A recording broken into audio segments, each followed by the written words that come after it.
Why you got Sack and Juvie tatted on you? They not dead. I wouldn't tat nobody on me that's not dead. 2 days after that, these boys dead. Well, it just, which one were you close with? Both of them. Every last one of them. YNW Melly's whole case just got flipped upside down, like the ground opened under it, because a close homie finally leaked that late-night footage that's been whispered about for years. This man didn't just stir the streets, he sent shockwaves through the internet, and now everybody's scrambling to understand what they really saw in that clip. People ain't arguing, they're straight confused, shocked, and questioning everything they thought they knew about that night. This ain't no small leak either, this was a bomb dropped right in the middle of 2025. These leaked interrogation tapes featuring Jacoby Mills. Yeah, that Jacoby, the dude who was actually there that night, just changed the whole energy of this case. What he exposed ain't some random rumor. It's the most detailed inside look anyone has ever gotten into what truly went down when Sack Chaser and Juvie lost their lives. And don't get it twisted, this is not the graphic act itself.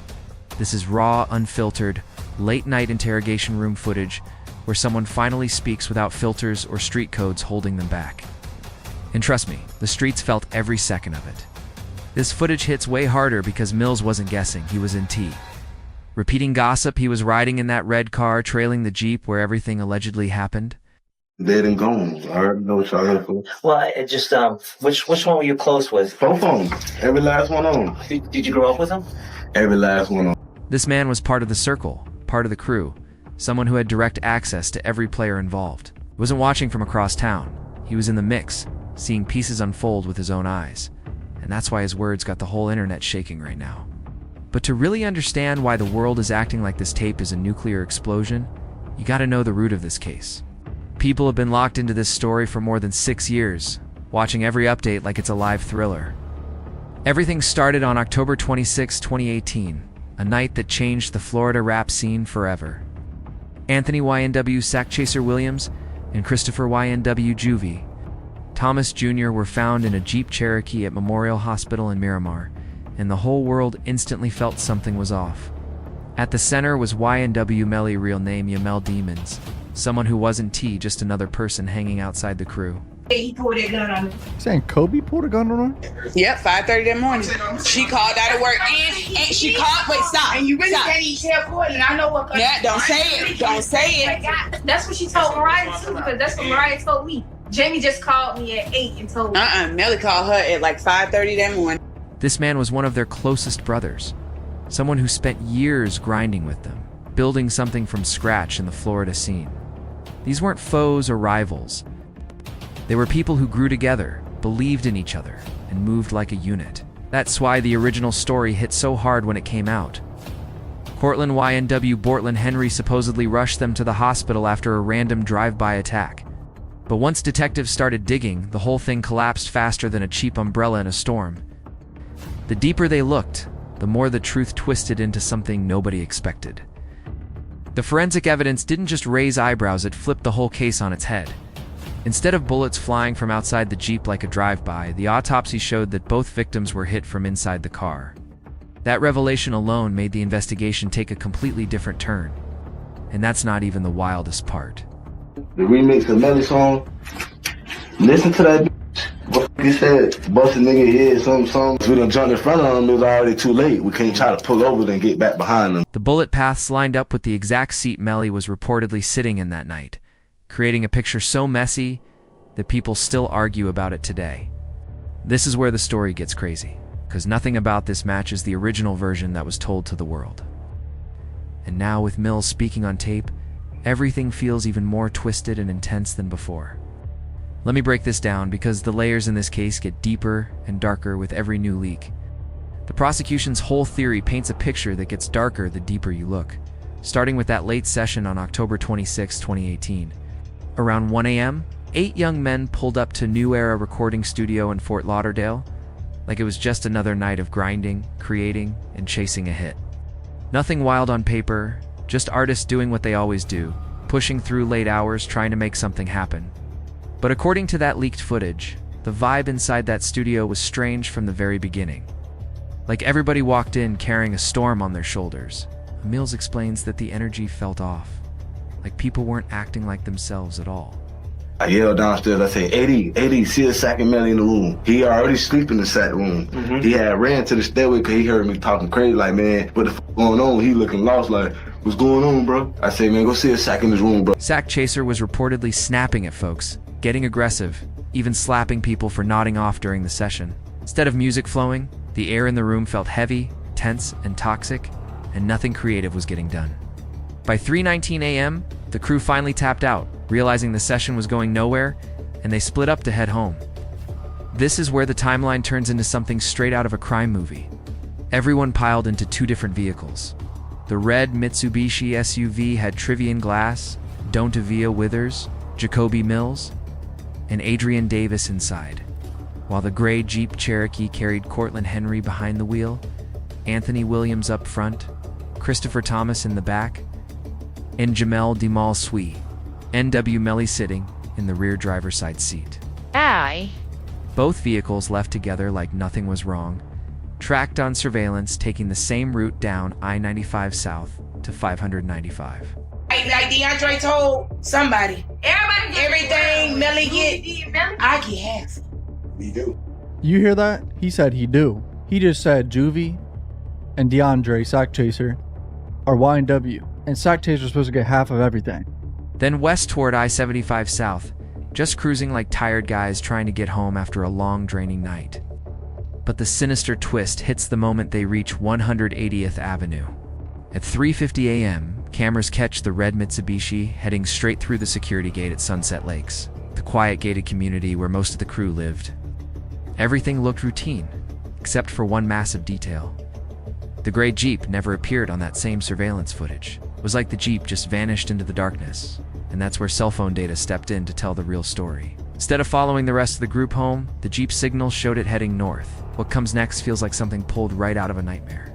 The Jeep drove north on 180th, turned onto a Pines Boulevard, then kept pushing far west straight toward the edge of the Everglades, a place so empty and dark that not even a passing car would be around to see what was about to unfold. Then the Jeep moved south down US 27 and made a left onto Pembroke Road. So she just took your clothes? I mean, no, she got everybody clothes. Everybody clothes that was in there. A dead-end stretch leading to a quiet trash facility, the kind of spot where no eyes, no cameras, no witnesses exist. According to cell phone data, it was at 4:02 a.m. at that isolated location where the murders allegedly happened. But what makes this whole case twist into something almost unbelievable is what police found afterward. Better yet, what they didn't find. Officers searched the entire length of Miramar Parkway, the place where the supposed drive-by shooting went down, and found absolutely nothing. No shell casings, no broken glass, no bullet holes in buildings, no tire marks, nothing that even hinted at a shootout. The area was clean, like nothing had happened there at all. Meanwhile, the medical examiner dropped a detail that shook investigators to the core. According to the autopsy, by the time that stage drive-by was supposedly happening at 4:02 a.m., both victims were already gone. Why? My mind is telling me there's some, hiding of evidence type shit going on. And those extra gunshot wounds that were meant to mimic an outside attack? They were post-mortemed in after the victims had already been struck by shots fired inside the vehicle. That means the entire drive-by setup wasn't just sloppy, it was impossible. Think about how heavy that is. According to the prosecution's theory, Melly and Henry didn't only harm their own people, they allegedly drove around with their bodies, stopped in an isolated spot, and shot up the Jeep afterward to stage a fake attack. And the scariest part is how carefully each detail lines up with the evidence investigators uncovered. That kind of behavior isn't just reckless. It sounds calculated in a way that goes way beyond some heated argument that spun out of control. The prosecution tried to lock this in by showing Instagram DMIs where someone asked Melly about the situation, and he allegedly responded, "I did that." She. Then prosecutors added another layer, claiming Melly had ties to the G-Shine blood set, and that just 2 days before everything went down. He was learning their loyalty oath, like he was stepping deeper into a world he didn't fully understand. The first trial blew up into a mistrial back in July 2023, when the jury couldn't land on a single verdict. And after that, the whole thing turned into delay after delay. Now the retrial is sitting on the calendar for January 2027, while Melly has already spent more than 6 years locked up without a conviction. Meanwhile, his co-defendant Henry took a plea deal in October 2025 on accessory charges. It's making the whole picture even more complicated. And this is exactly why these leaked videos are shaking the internet like a thunderstorm. Jacoby Mills, also known under different names like Cortez or Teezies, described as Bland, his blood cousin, and was one of the people riding in the red car that same night. That puts him in a rare position, close enough to know what was happening, but distant enough to still be breathing and able to talk years later. That alone already had the streets watching closely. These interrogation tapes were recorded way back in January 2019, just a few months after everything happened, and before most of the key details were public knowledge. That timing is huge, because it means Mills wasn't copying headlines. He was describing things long before anybody else heard them. Whether people believe him or not, that kind of early information gives his statements a level of weight that's hard to ignore.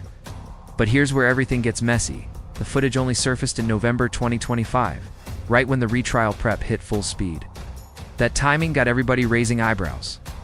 Was this dropped to sway public opinion before the courtroom opens? Was it tied to ongoing civil cases still in motion? Or did it just pop up naturally as part of discovery with no hidden agenda? Nobody knows yet, and that mystery is adding gasoline to an already blazing fire.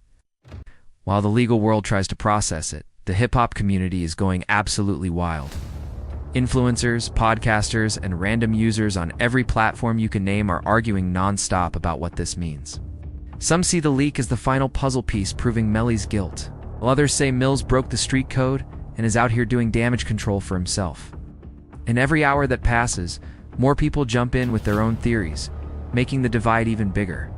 What makes the situation even harder to figure out is that Mills keeps denying he has a snitch in that interrogation room. It's repeating over and over that he's only trying to help his friends. But the things he reveals are so sharp, so detailed, and so damaging that it's tough to understand how any of it could help anybody except the prosecution. It's like every sentence he drops cuts deeper into the narrative surrounding that night, and he doesn't even seem to realize it.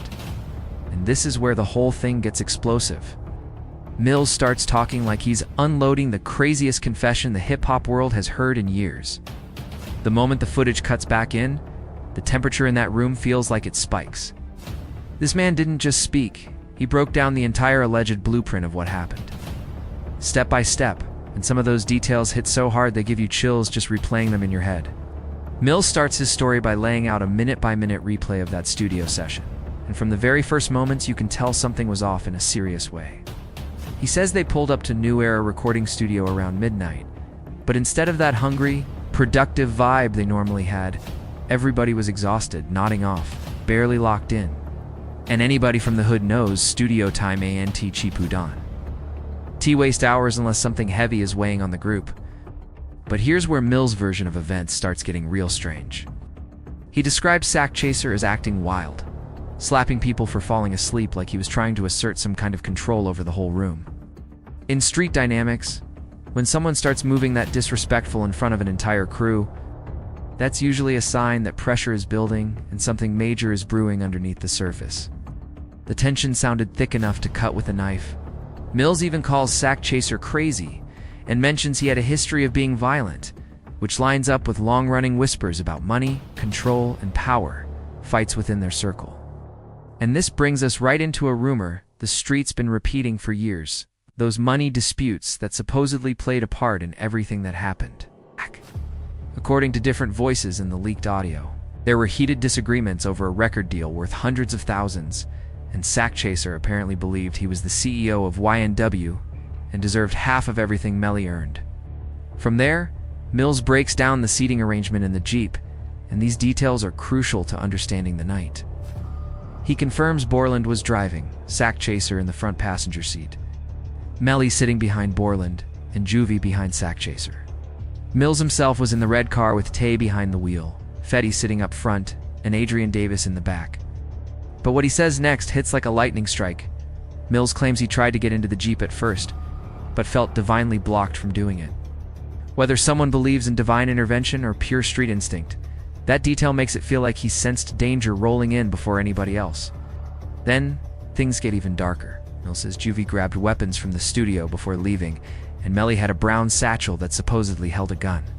That lines up with the prosecution's claim that this wasn't some sudden argument, it might have been planned out long before the cars ever left the studio. The idea alone adds a whole chilling layer to the timeline.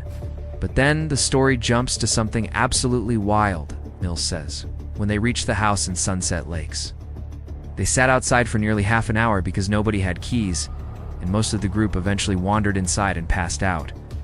But right when the night seemed to be calming down, around 4 a.m., Mills gets a terrifying phone call from his mother, saying someone had called her and threatened y'all all dead. Just imagine that your mother waking up in the middle of the night because someone dialed her phone to warn her that her child and his whole circle were in danger. The weight of that moment sounds like something that would freeze anybody in place. That kind of threat calling somebody's mother in the middle of the night is a whole different level of street politics. The kind that tells you things have gone way past music beef or money arguments. When people start targeting family members, it means the danger circle widened instantly, and everybody involved is now playing with a different type of pressure. That alone shows how chaotic and unpredictable the situation had gotten. Mills then says the phone started going crazy.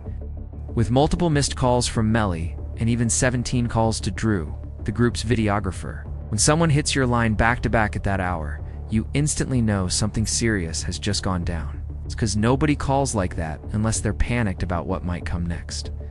Those missed calls paint a picture of desperation that's hard to ignore. But then Mills drops the most damaging moment of his entire testimony. This is where the tone of the whole case shifts. He says Melly FaceTimed him after the murders and looked like he was performing sadness instead of feeling it. Fake crying with no tears, just acting devastated to sell the story. The way Mills describes it makes it sound like a full performance, not real emotion. And in the streets, the ability to fake feelings right after something violent happens is a chilling skill, the type of thing that marks someone who knows how to mask their true intentions. If what Mills is saying is real, that means someone could harm their own close circle and immediately flip into actor mode without slipping once. That's the kind of behavior people usually whisper about in hushed tones because it doesn't feel human. Mills also gives specific details about Melly's appearance when he saw him later at Frito Bang's house. He claims Melly had already changed into a tank top and gym shorts, which has people wondering if that switch-up was connected to getting rid of clothing that might have held evidence. And the wild part is, other witnesses have backed up the clothing change detail during the trial, making this part of the story even harder to dismiss. But the insanity doesn't stop there. Mills says that the next morning, the crew went out searching in the woods and ended up finding a blood-soaked .40 caliber handgun. The idea alone is insane, but Mills says he actually held that gun before a manager snatched it from him and took control of the situation. He also mentions they were searching for a second weapon, described as a tech, likely a Tech 9, but never located it. This part is huge because the prosecution has always said the murder weapon was never found despite massive searches. Mills' version suggests weapons were recovered but quietly removed by the crew. If that's true, it explains exactly why law enforcement could never get their hands on the key evidence they were looking for. Through all of this, Mills keeps saying Bortlen wasn't the violent type and wasn't built for anything cold-blooded. He paints Bortlen as someone who was present but not involved. Someone who didn't live like that and wouldn't participate in that kind of act.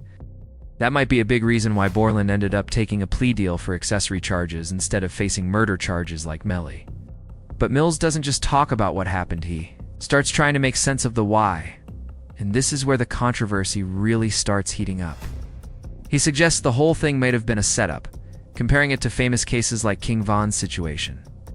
But then he drops something even louder. He starts questioning how NBA Youngboy knew so much about the murders. Mills straight up asks how NBA Youngboy had details about the situation, pointing to social media posts and an alleged remix track that he claims contained insider references to the incident. That part is what sent the internet into a frenzy, because Mills is implying someone outside the crew somehow had deep knowledge about what happened. But here's where the brakes need to be tapped. Extensive searches have never uncovered evidence of the alleged remix he's referring to. No federal investigation has ever linked NBA Youngboy to this case, but the simple fact that Mills even mentioned his name is wild on its own. The streets already knew there were past altercations and bad blood between their crews, and in this world, small disagreements can explode into something much bigger. Even if Youngboy had zero connection to what happened, the fact that his name gets dragged into this interrogation highlights just how tangled hip-hop politics can get when alliances, ego, and tension mix together. What makes Mills? Statements hit harder as how many details he described back in 2019, details that nobody outside law enforcement even knew yet. He wasn't just guessing. He dropped things that only someone close to the situation could have known at that time. For example, he mentioned that Juvie's thumb had been shot off, something nobody could confirm publicly until John Phillips finally released those autopsy photos in 2025. That's the kind of accuracy that makes people pause. Mills also described the exact location where Melly was picked up by Frito Bang. And years later, that matched perfectly with cell phone data revealed during the trial. When someone is saying things long before the public hears them and those things eventually turn out correct, that's the kind of detail that makes investigators raise eyebrows and listeners feel shaken. But through every minute of the interrogation, Mills keeps repeating that he isn't snitching. He says he's just trying to help his friends. He even tells investigators straight up that he fears for his family's safety if people find out he talked. That level of fear shows how deep this situation was, running behind the scenes. Because nobody casually says they worry their family might be harmed unless they truly believe danger is real. The reaction online has been straight up wild. Social media has exploded with debates and breakdowns, with hip-hop personalities like DJ Academics dissecting every second of the leaked footage. Reddit threads are packed with thousands of comments, and Twitter has people arguing non-stop about whether Mills is a reliable witness or just another person trying to protect himself while throwing others under the bus. Fans are split down the middle, and the noise gets louder every day. What makes this whole situation even more fascinating is how it taps directly into the heart of loyalty and betrayal in both hip-hop and street life. There's an unwritten code one that says you never cooperate with law enforcement under any circumstances. But when people you love are gone, and you believe someone else inside your circle caused it, those lines turn blurry real fast. That's the kind of moral battlefield that tears crews apart. These leaks aren't just a window into one tragic night. They're exposing the entire inner structure of loyalty, money, respect, and fear that runs through this culture. And now that Mills' revelations are out in the open, they're affecting far more than Melly's legal situation. They're reshaping conversations inside the whole hip-hop community. Street politics, honor codes, and industry alliances are being argued from every angle. Next comes the ripple effect that's hitting the system. These leaked tapes dropped right when Melly's legal team is gearing up for the next stage of trial prep. And the timing feels way too sharp to be random. Legal commentators are already saying the footage might not be admissible in court due to how it surfaced. But that doesn't mean it won't influence the atmosphere surrounding the case. And the timing of these leaks coming right before a major trial is raising serious questions about who wanted this footage out and why it needed to hit the public now. The footage is already putting pressure on different layers of the industry lawyers, labels, artists, and even outside crews who feel connected to the energy around this case. Every new breakdown, every new interpretation online is reshaping the way people see everyone involved. The story has moved far beyond one night in Florida. It has turned into a massive storm of loyalty, power, consequences, and the dangers that erupt when those things collide in the wrong moment. Because of the authentication issues and hearsay concerns, this footage might never enter the courtroom, but the damage is already done.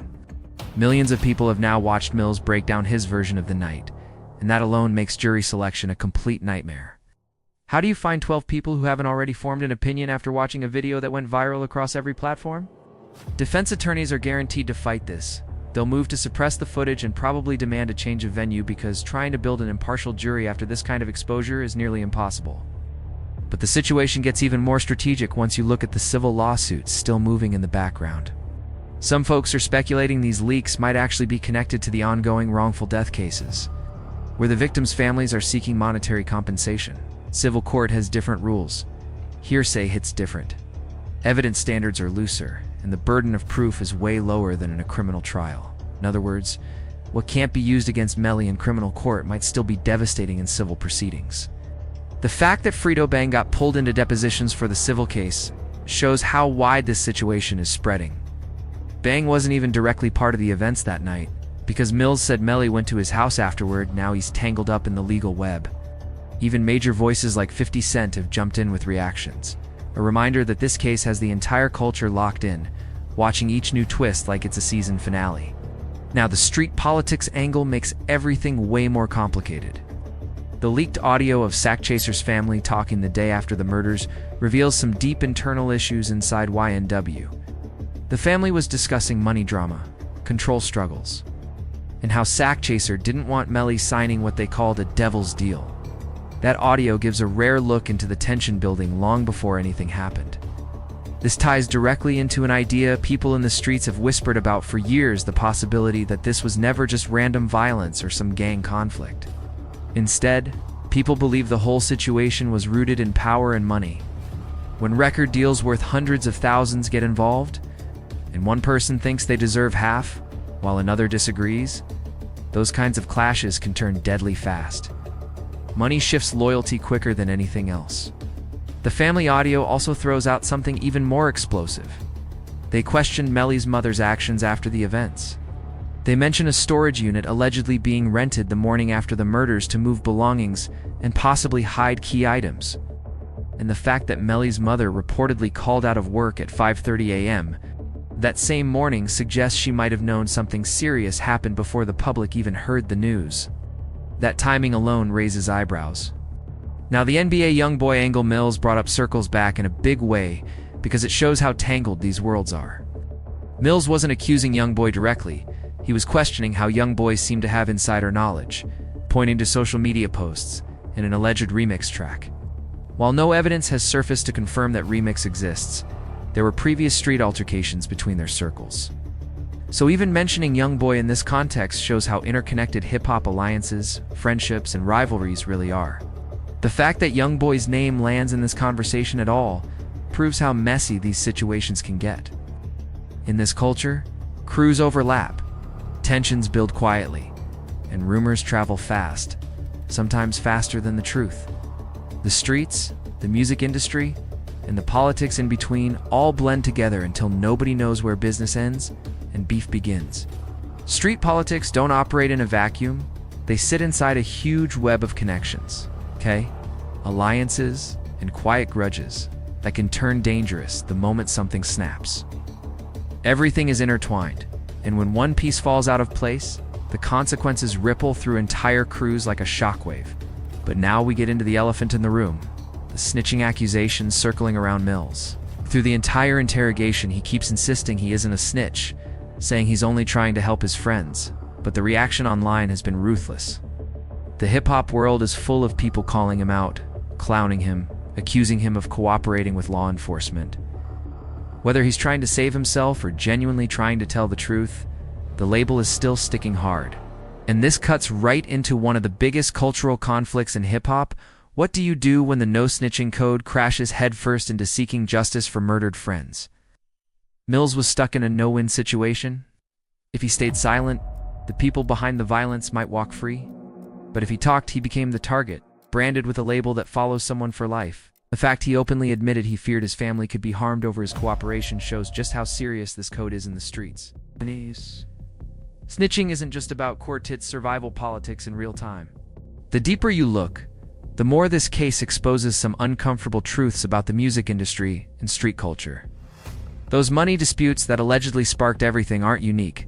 They reflect something bigger about how success can tear friendships, families, even entire crews apart. When people who grew up struggling finally see large checks on the table, that's when loyalty gets tested the hardest. And not everybody passes that test. Critics have also pointed out how cases involving young black artists get an extra level of scrutiny from law enforcement. While others focus on the forensic evidence and claim it strongly supports the prosecution, meanwhile, Melly being held for more than 6 years without a conviction has raised questions about due process. With some saying the charges are so serious that long delays become unavoidable, both sides have arguments, and the tension hasn't eased one bit. As the retrial approaches in January 2027, it's obvious these leaked tapes have completely shifted the landscape. Florida is still going after the death penalty, and legal experts say there's almost no chance of Melly getting a plea deal that doesn't mean life in prison. With Bortlen already taking a deal and possibly positioned to testify, and now Mills' detailed statements bouncing across the internet, the pressure on Melly's defense team is enormous. But beyond all the courtroom battles, these revelations remind everyone of the human cost behind the headlines. Mill's description of Juvie as someone trying to escape the rap lifestyle hits hard. And his breakdown of the complicated relationships inside the group paints a picture of young men caught in something far bigger than themselves. If those bonds were really broken by someone they trusted, the tragedy cuts even deeper. The viral spread of these interrogation tapes sparks another major conversation. Should footage like this even be entertainment? Millions of people are watching a murder investigation like it's a storyline in a show, and that raises questions about ethics, fairness, and the rights of defendants in high-profile cases. How do we balance the public's hunger for information with someone's right to a fair shot in court? That's a question the whole culture is wrestling with now. One thing is undeniable. These leaks have guaranteed that the YNW Melly case will stay one of the most closely watched legal situations in hip-hop history. The truth behind what happened on October 26, 2018, may be way more layered than anyone first thought. Mill's account gives the closest insider perspective the public has ever had, whether it ends up helping the prosecution, complicating the story, or getting tossed out by the judge altogether. But what's already clear is this case has exposed some of the rawest tensions inside hip-hop loyalty. Money, violence, betrayal, and justice. These themes go way beyond any one person's fate. The streets are watching, the courts are gearing up, and the culture is still trying to make sense of what every new detail really means. And even though the trial hasn't started, it's obvious the shockwaves from these leaks will keep spreading long after the final verdict drops.